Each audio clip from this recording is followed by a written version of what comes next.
तो क्या धमाकों से दहल जाता लखनऊ? तो क्या नवाबों के शहर में मच जाता कोहराम? अगर गिरफ्तार नहीं होते अल-कायदा के 2 आतंकवादी मिन्हाज और स्वागत है आप सभी का SH न्यूज पर। आज यूपी ATS ने उत्तर प्रदेश की राजधानी लखनऊ के काकोरी जिले से 2 संदिग्ध आतंकवादियों को गिरफ्तार किया है। एक का नाम मिन्हाज अहमद और दूसरे का नाम मशरूद्दीन है और एक संदिग्ध आतंकवादी को मंडीवा से गिरफ्तार किया गया है। गिरफ्तार किए आतंकवादियों का कनेक्शन अल-कायदा से बताया जा रहा है। गिरफ्तार किए आतंकवादियों के पास से time bomb, RDX, pressure cooker जैसे विस्फोटक सामान बरामद किए गए हैं। यूपी ATS के प्रमुख GK गोस्वामी ने कहा है कि आतंकी कई दिनों से हमारे रडार पर थे। इन आतंकवादियों की साजिश सीरियल ब्लास्ट करने की थी। इन आतंकवादियों की बड़ी सीरियल ब्लास्ट करने की संभावना थी।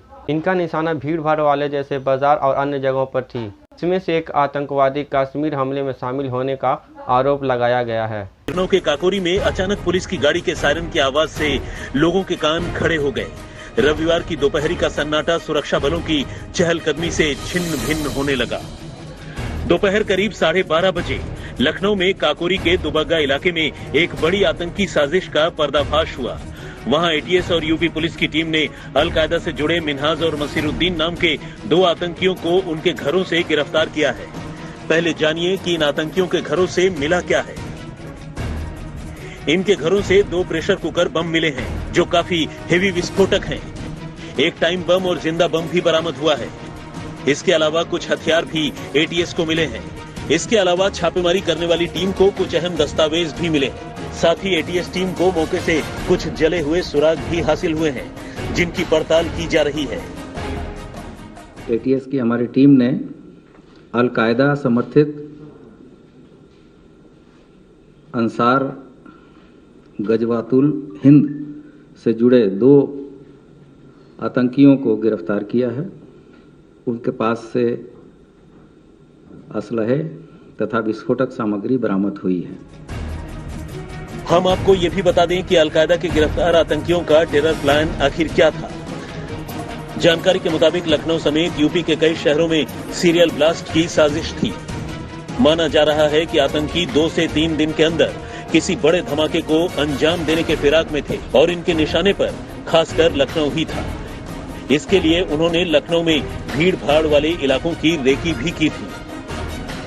जो यूपी ATS का ऑपरेशन चल रहा था वो इस घर से एक ऐसा विस्फोटक मिला जिसको हैंडल करने के लिए यूपी ATS को बम डिस्पोजल स्क्वाड को बुलाना पड़ा।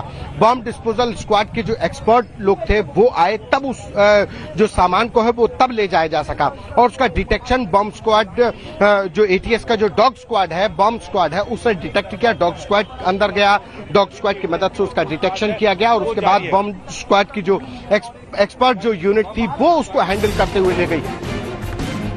जो जानकारी सामने आ रही है उसके मुताबिक अल-कायदा से जुड़े 2 आतंकी मिन्हाज और मसीरुद्दीन के मंसूबे बेहद खतरनाक थे। आपके लिए ये जानना जरूरी है कि इन आतंकियों का टेरर कनेक्शन क्या है। दरअसल मिन्हाज और मसीरुद्दीन का कश्मीर कनेक्शन भी सामने आया है। जानकारी के मुताबिक गिरफ्तार आतंकियों को पाकिस्तान अफगानिस्तान बॉर्डर से कमांड दिया जा रहा था। आतंकियों का हैंडलर उमर अल मंडी बताया जा रहा है और ये सभी आपस में टेलीग्राम नाम के सोशल मीडिया ऐप से संपर्क में थे। ATS के मुताबिक ये दोनों अल-कायदा के स्लीपर सेल से जुड़े थे जो फिलहाल एक्टिव हो गए थे। तलाश में आए हैं। इन लोगों ने उमर अल मंडी के निर्देश पर तथा अपने अन्य साथियों के सहायता से 15 अगस्त के पूर्व उत्तर प्रदेश के विभिन्न शहरों में विशेषकर लखनऊ के महत्वपूर्ण स्थानों, स्मारकों, भीड़ भाड़ वाले इलाकों में विस्फोट करने, मानव बम आदि द्वारा आतंकी घटना कारित करने की। ATS और यूपी पुलिस के एक्शन से साफ हो गया है कि देश के अंदर तक खूंखार आतंकी संगठन अल-कायदा की पहुंच हो चुकी है। अल-कायदा की यूपी और लखनऊ में सिलसिलेवार ब्लास्ट की नापाक प्लानिंग थी जिसे फिलहाल नाकाम कर दिया गया है। कामयाबी बड़ी है लेकिन सवाल भी सामने है कि आखिर यूपी की राजधानी के बीचों बीच अल-कायदा के आतंकी कैसे धमाके की प्लानिंग कर रहे थे। दूसरा सवाल यह है कि इतने दिनों तक कैसे सुरक्षा एजेंसियों को इसकी भनक तक नहीं लगी। तीसरा सवाल ये कि अगर ये अपने खतरनाक मंसूबों में कामयाब होते तो कितना बड़ा नुकसान होता। दिल्ली से अरविंद ओझा के साथ समर्थ श्रीवास्तव और संतोष शर्मा, लखनऊ, आज तक।